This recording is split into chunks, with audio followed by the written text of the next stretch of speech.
All right. Thank you for those who are joining both in the room and in person. My name is Darren Calhoun. My pronouns are he, him, and I have the pleasure of serving as one of the co-hosts for a new podcast called Second Sunday. My co-host is Esther Okoro, and we are a podcast that is about Black queer folks finding, keeping, and sometimes losing faith. This season's episode is all about candid conversations from theologians, from artists, from activists, all people who are Black and queer and in the church, and we are looking at our stories of what we've experienced in church, what we experienced outside of church, and what we hope the church could be someday. As we always say, the saints ain't ready for this, but we're going to do it anyway, and we have some really great stories. Just to give a little background and context, shortly over 2 years ago, Anna Deshawn approached me along with Esther about this idea of a podcast that is about this intersection of Blackness, queerness in the church. And while we have lots of podcasts about the queerness, we have lots of podcasts about church, lots of podcasts about Blackness, the unique experiences of our Black queer Christian experiences are kind of underrepresented. And so what she had done is sought funding from the PRX Big Questions project, where she was able to tell this story, and PRX was absolutely on board to help produce this podcast and make it into a 2-season series. So in October of 2023, we launched season 1 with 6 episodes, and we had some amazing guests on there. And I'm going to share a few clips from that episode with us today. And then I'll reflect a little bit and give some space for folks who want to respond, react, talk about what you heard. And if you haven't heard of us before, if you'd love to check us out, I'll give this address again a little bit later, but our website is secondsundaypodcast.com. Again, that's secondsundaypodcast.com. And that'll be a place where you can find out about all the wonderful stuff that's happening in season 1. There'll be some bonus episodes coming as some content for season 1, and then in season 2, that'll be this year, and we have even better or more great stories to share. The song that you heard as we started is called "They Don't Know," and it's a special thanks and shout out to love to Maya B, who wrote that song. And our production team is a combination of folks from PRX and NPR, and of course the Qube, which is the first Black queer radio station that is on the internet, and that is created by our producer Anna Deshawn. And so the idea of this podcast is this opportunity for us to share our stories, and I had the pleasure of being featured as the first episode of the podcast. And so I'm going to play a quick clip from that first episode, and then we'll talk about it a little bit. So in 97, I went to St. Xavier University. Oh, my computer's getting a little zealous here. Give me 1 second.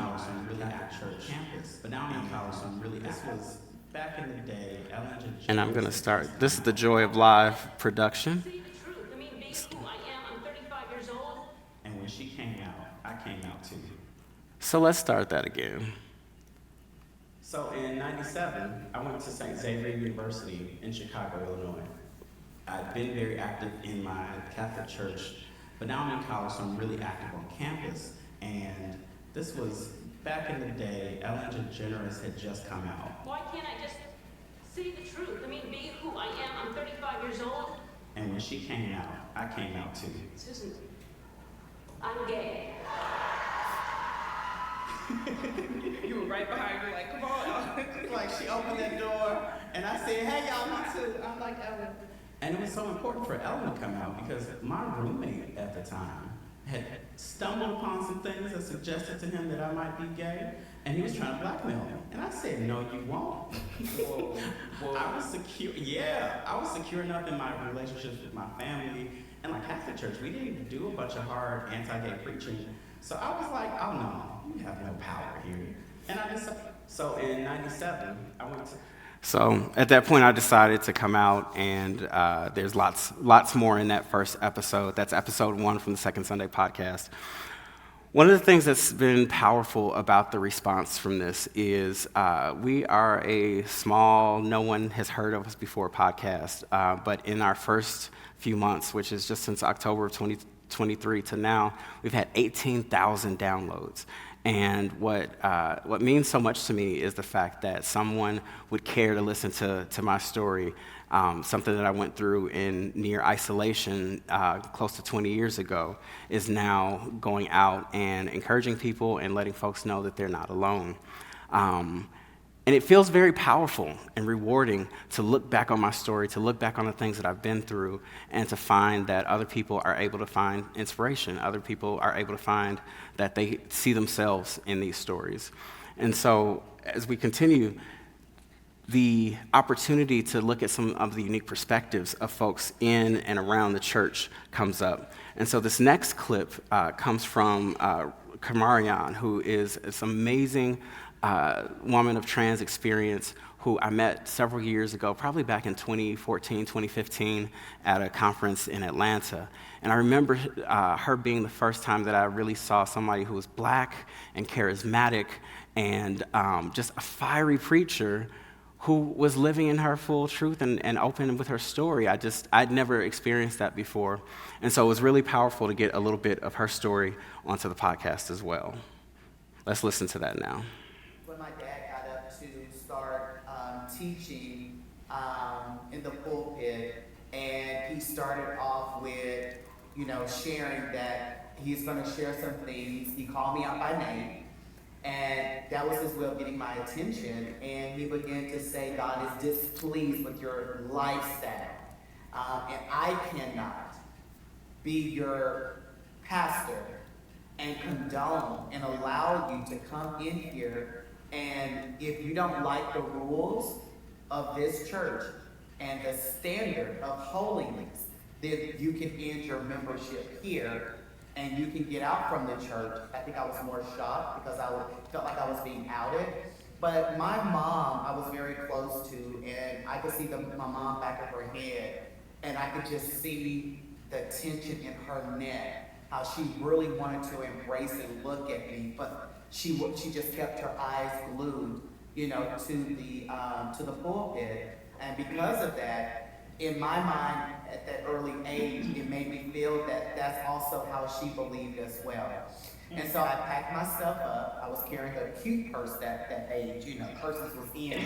With my clog shoes, with my slacks. I was not at that time wearing dresses to church. Because you're talking about 3 years of my transition, so I'm still evolving. And I packed up my stuff and I left. I left, and that was the last time for quite some time that they actually saw me. When my dad got up. And so that was the voice of Kamarian Anderson Harvey, who I mentioned before I had the pleasure of meeting. And she tells this really powerful story of how family doesn't have to be something that we forsake when it comes to these differences in our religious experiences and these differences in what we feel and what we believe. And what I love about Kamarian's story is she's so raw and she's so authentic, but she also gives us some insights into other ways that people can reconnect. And so she didn't come to church and try to argue them down in Bible study. She went home and she made them dinner. She went home and she did some things where they connected with her on the family level, and eventually that leads to some great outcomes of her being ordained and even her family attending that same church with her. And so her episode is on the podcast I think it's the third episode that we did on the podcast. Another thing that's been really insightful for this experience is how much work it takes for us to live through these experiences, right? Kamarian was only a teenager where she had to navigate the people who were closest to her, her mother and her father, her church community, literally kind of cutting her off and calling her out of the pulpit. And I don't know if anybody here has experienced anything like that, but it's not cute, it's not nice, it's not sweet. But she remained resilient, she remained faithful. And some of our stories have rough endings, or not even endings, but rough moments. But what I also love about these stories is that they are stories of resilience. And so this next story I want to share is a story from Reverend Benjamin Reynolds, who's a theologian and teacher. He is happily engaged to be married now, but his coming out wasn't all roses either. And so let's listen to a little bit of his story now. When my dad got up to start Here we go again. Hold on. teaching in the You set up a meeting on, where the church is going to go in terms of gay. Everybody who's been a member of the church in the last 400 years shows up. So the place was just packed with people. They were swinging from the chandeliers. It was just crazy. And so I had a packed house to tell them, I am gay. I've always been gay. I've been trying to tell the world all these years I'm gay. And the only thing I regret is that I haven't done it sooner. You set up a meeting on. So again, that was the voice of Reverend Benjamin Reynolds, and he was telling about how in a Colorado church he had been advocating for the legalization of same-sex marriage. And when that photo of him on the courthouse steps went on the front page of the newspaper, the very next thing that happened was his church called him. He was their pastor at the time. His church called a meeting, and it was fuller than any Christmas, Easter service that you ever seen. And then he goes into this beautiful story of him just saying, "Hey, I'm still the same pastor that I always was," but his church was not having it. But that being said, we do get to hear how he goes on. We get to hear how his life changes, how he makes the decisions to say, "I'm not going to regret coming out." He didn't want to live his life in the closet. He didn't want to live his life limited or turned down or muted. And I think that's so powerful for all of us, because another part that you don't necessarily know from listening is that Benjamin is an older man. He's a beautiful, tall, gray-haired man, grayer than me, who was at the very forefront of the marriage equality fight, who lived through seeing friends live with and die from complications of HIV and AIDS. And so capturing these stories of our elder queer siblings, capturing these stories of what they lived through, I think is so critical, because too often we've seen our queer history become whitewashed or neutralized into not mentioning people's race and their context. And so I love that this is this opportunity for us to engage these conversations. And I have a few folks in the audience, so I'm wondering if anybody has any questions about the podcast or about topics that you'd want to hear on a podcast like this. We have a mic out there, so if anybody has any questions you want to ask, just lift a hand up. Everybody's all shy and quiet. Okay, but if anything comes up, let me know. Excuse me. So for season 2, we're getting geared up with some amazing folks like Bishop Yvette Flunder. Has anybody heard of Bishop Yvette Flunder? A few people, yes. She started the Fellowship of Affirming Churches, which is a Black queer association of churches. And we're also going to be looking very much at, season 1 was about people who are in the church and doing some deep work in the church, but we know that our experience isn't limited to the 4 walls of the church. So in season 2, I like to say we're going outside, we're going to be out in these streets and talking about the ways that we have been cared for, finding community, building community outside of the 4 walls of the church. I think personally that one of the things that we are really going to see more and more and more is that as people are surviving church, as people survive the pandemic, as people realize that you don't necessarily have to go to church to be a Christian, that they are creating communities of fellowship, love, and care outside of those doors. While I'm not going to give any spoilers for season 2, I'm thinking about one of my friends who has created the Unfit Christian Congregation, this large Facebook congregation of folks who aren't necessarily queer, but they are Black, and there's certainly a ton of us LGBTQ folks in there too, and how Reverend Danielle Thomas is leading this congregation of people, just this ragtag group of over 1,000 folks who find that they love God, find that they still are caring about spirituality, but who also found that institutional church. Maybe they're still in an institutional church, or maybe they're not. But either way, they found that they just didn't always fit the mold.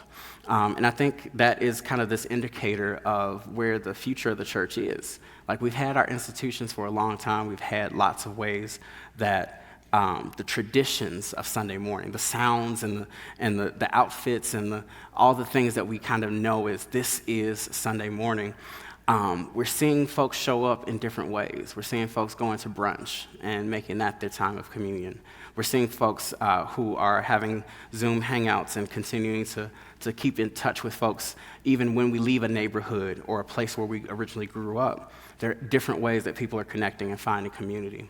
And so I'm looking forward to highlighting those stories, and I am, again, so excited that NPR and PRX would want to make sure that these stories get out.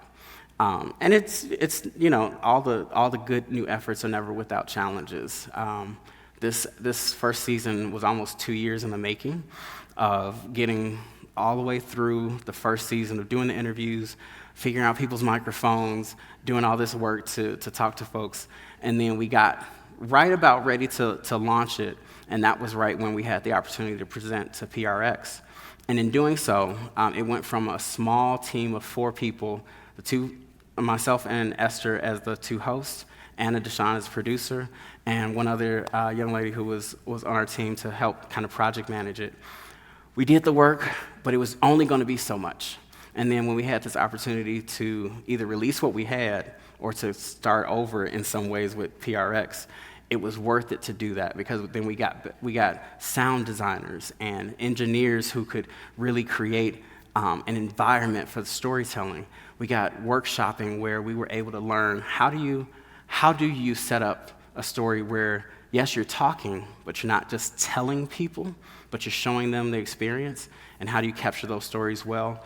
These are the kind of workshops that were infused when PRX joined this effort. And so I'm wondering for you, there's another opportunity to share maybe on the microphone. What are you thinking about for the future of the church? What are you seeing? What are you wondering? You set up a meeting on, where the church. What are you wondering? What's going to happen when you think about what is going to happen next? What do you think might happen next? Maybe got a thought?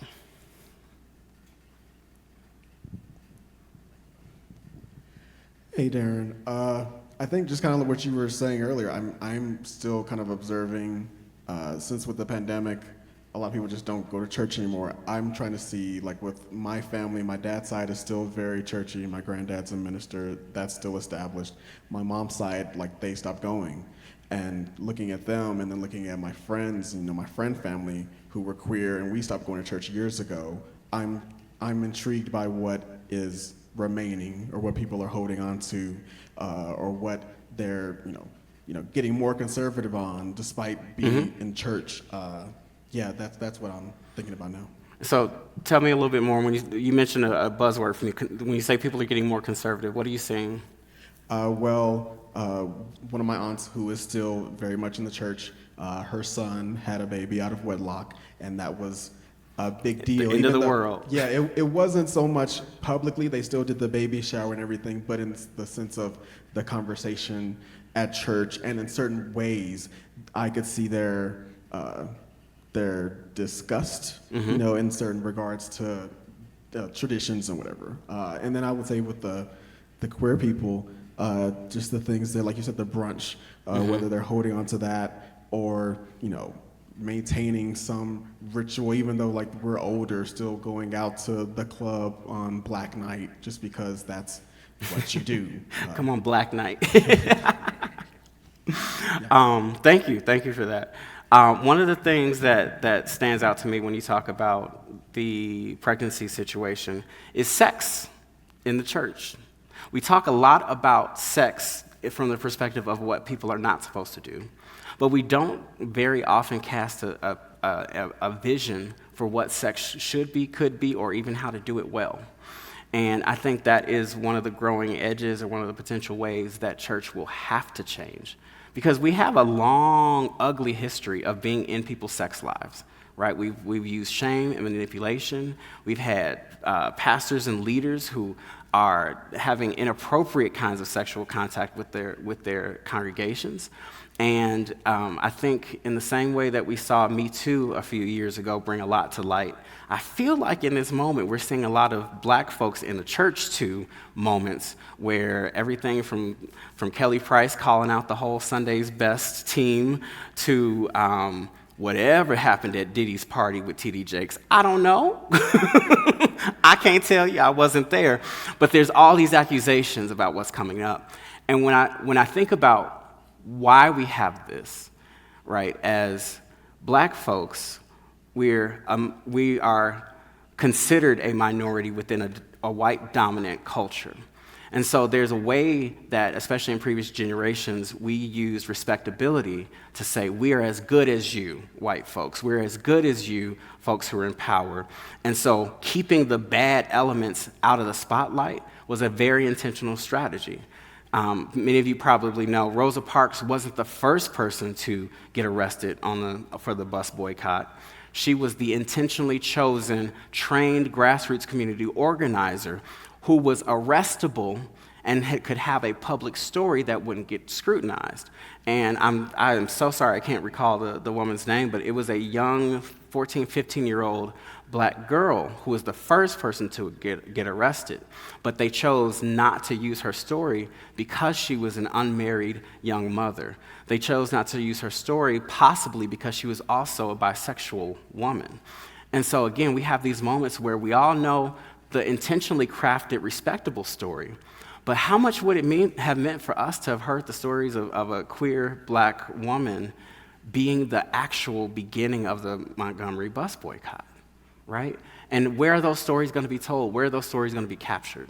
And so one of the things that we noticed in season 1 was even though this is about queerness and we start talking about the stories of queer people, it really wasn't until Reverend Pamela Lightsey shared with us about some of her experiences with cannabis as she was growing up, some of her experiences with going into the military. And for the first time, we see like the impact of HIV in her family and so forth.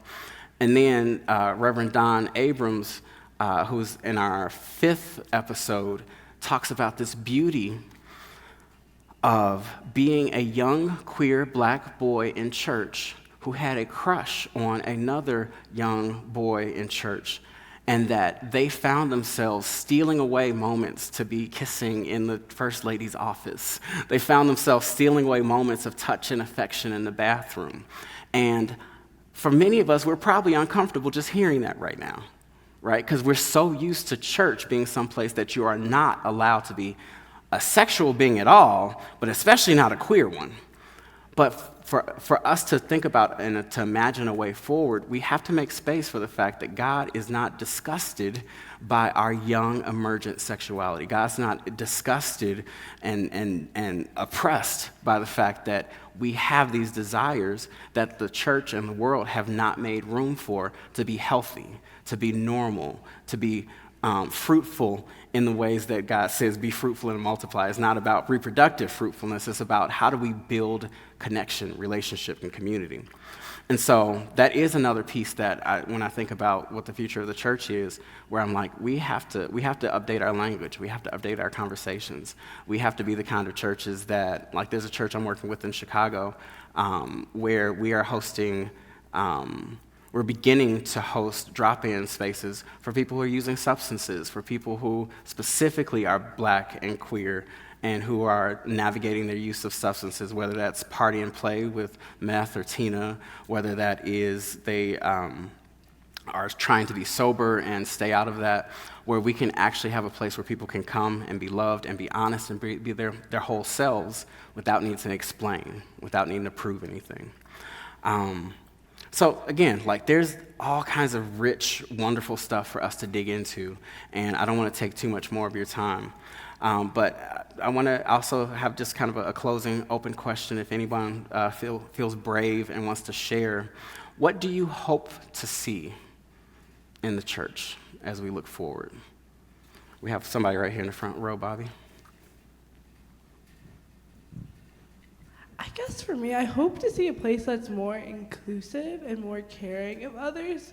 Because I feel like so many times we get caught up in all of this like legalism, particularly in the church, of like doing things these certain ways and keeping up all of these appearances, that the real like message of what it means to be the church is lost. And like church isn't just about all of these ceremonies, it's about gathering and community as like people, and being able to bring our whole selves to a place in a world that may not support us, in a world that may marginalize us. And I think like that's like the central message of Christ. And so I like hope to see that brought more to life in the church, so that we can really experience God and bring our full selves, and also be able to acknowledge the ways we are marginalized in this world, whether that's like our sexuality or race, and all those ways. And if you don't mind, would you, if you can think of one, could you tell me about a time where you felt that sense of inclusion or belonging? Have you had a moment in church or in a spiritual community where you felt like that? Yeah, I can think of like one time I had an internship in Baltimore at University of Maryland, Baltimore County. So I went to this small like black church that was like the pastor was a lesbian, and it was like the first time I ever felt like at home in church. Like this is what it feels like to bring myself fully and not have it be like an oddity or something that needs to be hushed and like let's just try to pretend we're all the same. Where I felt like I could really bring the fullness of my identity and see other people in the fullness of their identity, worshiping God and having a beautiful community surrounded by people who love each other and care deeply for each other. And how did you find out about that space? I think I found out about it on Google. Like I looked it up. Like on just an internet search Yeah. for affirming churches or something? Yeah. That's the number one way that new people come to my church. They Google LGBTQ church Chicago. And that's one of the ways it comes up. Were there any things, did you experience anything or did you have anything in your mind that made you maybe hesitate about visiting that church the first time? I think because like I'm still kind of in the process of like deconstruction very heavily at that time. So the idea of going to a church where the senior pastor is a lesbian was kind of like counterintuitive to what I was thinking at the time. But then I knew it was like experience. Like I need to experience someone like myself, like in leadership, and being able to lead a church as their authentic self. Yeah. Awesome. I appreciate that. Thank you for sharing. For so many people, walking into a church the first time means you've already crossed so many barriers, right? The negative messages that you've had in church, the ways that you've felt excluded maybe by family or other folks have said, oh, no, you can't do church. I mean, I've got a lot of gay people who tell me, the church don't want you. And I'm like, I work for a church, right? And I'm not like hiding anything. I'm thinking about for my church in Chicago, Urban Village Church, this past year, we, for the first time, had a group who went to the IML conference, which, for anybody who's not familiar, is the International Mr. Leather. It's a leather and kink fetish group or competition where people literally fly in from all over the country, converge on Chicago Memorial Day weekend, and if you're walking down Michigan Avenue, you might see some dude that looks like he just fell out of a G.I. Joe comic book walking in butt-out chaps and a jockstrap and a leather vest, and you're like, what is just happening on Michigan Avenue in downtown Chicago? What's going on? And the funny part was when somebody said, hey, could we have a group who goes to this event? The question wasn't if we could. The question was, how do we advertise it without making people's like curiosity buttons go way off the radar, right? But what we did was we just, for those who knew the name, that was enough. And it was like, if you want to go to IML, meet on this day at this time, and anybody else they would just not notice that advertisement going out. And so I remember sometime later a friend asking me, does my church know about me? And that question, I think, resonates in a lot of ways of, yes, they know my name, yes, they know what I do in the church, but do they know who I am outside of church? And I remember having this moment of pride, moment of gratitude to say yes. Because I went, let me see, does my church know about me? Well, when I marched in the Pride Parade with 100 people from my congregation and I was wearing a leather harness, I think they might have gotten a clue. But also when we show up to these events and let people know that they can bring their whole selves to the church, and that's not going to be a disqualifier or something that we're going to look at somebody wildly for, it invites people to bring their whole selves to the table. And this isn't to say that your church needs to start having kink workshops on Wednesday nights, but this is to say, what does it look like for your church to be welcoming of someone's whole self? Because to think about it, our friend here talked about seeing someone as a lesbian pastor made that church a welcoming space, even above all the hesitations that they had. Somebody might come to my church and for the first time know somebody who is a sexual educator in the kink community. I produce a monthly live stream about that. And to go, I can ask my questions about things and I can learn something about how to protect myself in a sexual space and not have to get old 1980s outdated information, from somebody who's too afraid to have those conversations. And so for me, what this is about is this bigger idea of who do we need in the church? We need people who can be their whole selves. And so one of the closing episodes of the season is from Reverend Naomi, I want to get the full last name right, Naomi Washington Leafheart. And I love what she does of just setting up this idea of, do we need everyone? Does everyone have to go on board with all the things? And what I loved about the interview we did with her is she really spells out all these constrictions and all these tensions that we often hold in church and figure out how to do community together and figure out what progress looks like. And we just reflect on this bigger idea of where can we go from here? Because for many of us, thinking back to an old Baptist church or old charismatic Sunday morning where folks' hands lifted and everybody's wearing their long white robes or whatever, that can be a fun, nostalgic memory. But it can also stir up a lot of the trauma from that church mother who pulled you to the side and said, baby, you ain't living holiness.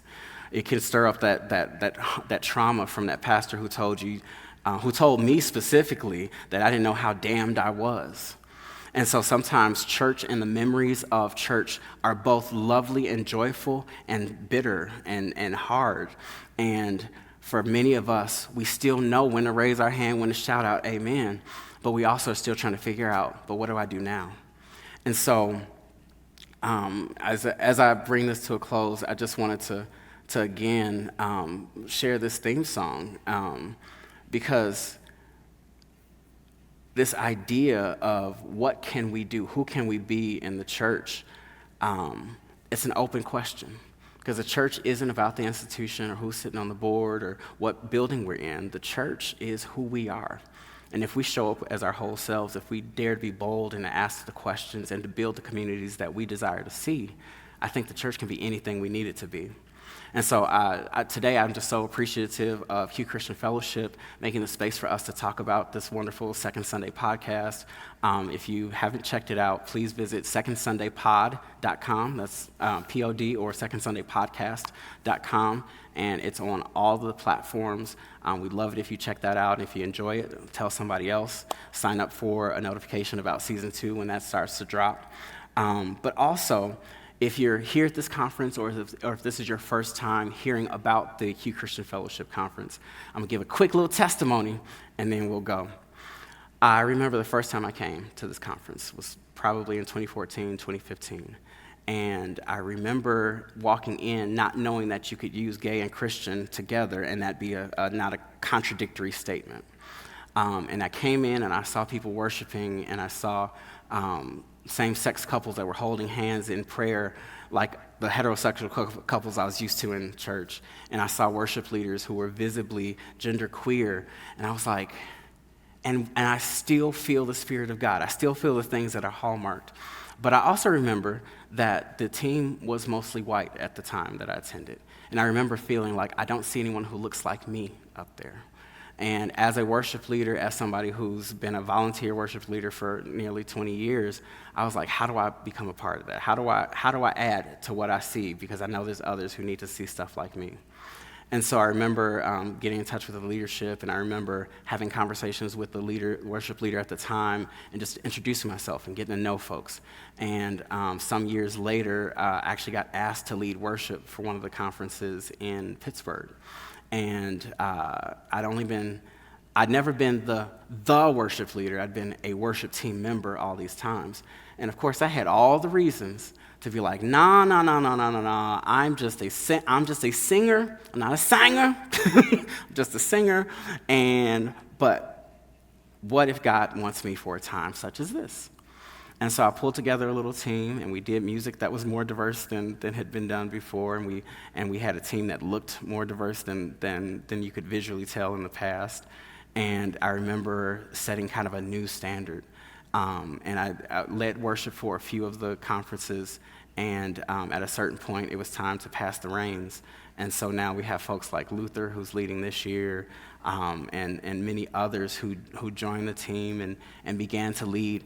And every time I walk in this room and look around and see who is here, full disclosure, I also serve on the board of directors for Qube Christian Fellowship, because I wanted to make sure that this could be a place for everybody, including people who look like me and who wouldn't have to explain themselves in a space like this. And I remember showing up and saying, I am a poor, black, queer man from the south side of Chicago, and I want this to be a space for people who are like me. And now every time I see the team up in worship, and I hear all the different voices, and I see all the different musicians who are sharing their talents and getting to express their full selves, their full queerly beloved selves, I think about what it means for us to be building the church that we want to be a part of. And so I'm so thankful, and I always get just full of tears and emotion when I think about that I did not become a public figure until I started showing up to Qube Christian Fellowship. I didn't start telling my story and affecting change in the churches that I was a part of until I got the courage and the empowerment from the friends and connections that I built here. So I'm hoping that wherever you are, that if this is your first conference or if it's your 15th conference, that if you've never heard of these ideas, or if you're wondering if what's the thing that you can do next to make the world a better place, I think this is your time. I think this is the time that the sky is the limit. When we started the Second Sunday podcast, we had no funding. When we started the Second Sunday podcast, there was nothing out there that was saying, hey, we want to support you. But because folks kept introducing themselves, asking questions, and saying, we want to see this, we're making this whether you fund it or not, we were able to find people to say yes. And I got the new microphone that I needed to sound better, and we got the production engineers that we needed to clean up the audio and make those transitions buttery smooth. And we got what we needed, but we had to step out in faith, if you will. We had to step out first. And so the scripture comes to mind, no eye has seen, no ear has heard, nor has it entered in the hearts of humankind what God has prepared for us. And I hope that what you take from this conference at Qube Christian Fellowship, I hope that what you take from listening to the Second Sunday podcast is that all things really are possible and that your story matters. And I hope that you'll continue to join me on this road of building the world that I want to see. So with that, we'll come to a close, and thank you for being here today. They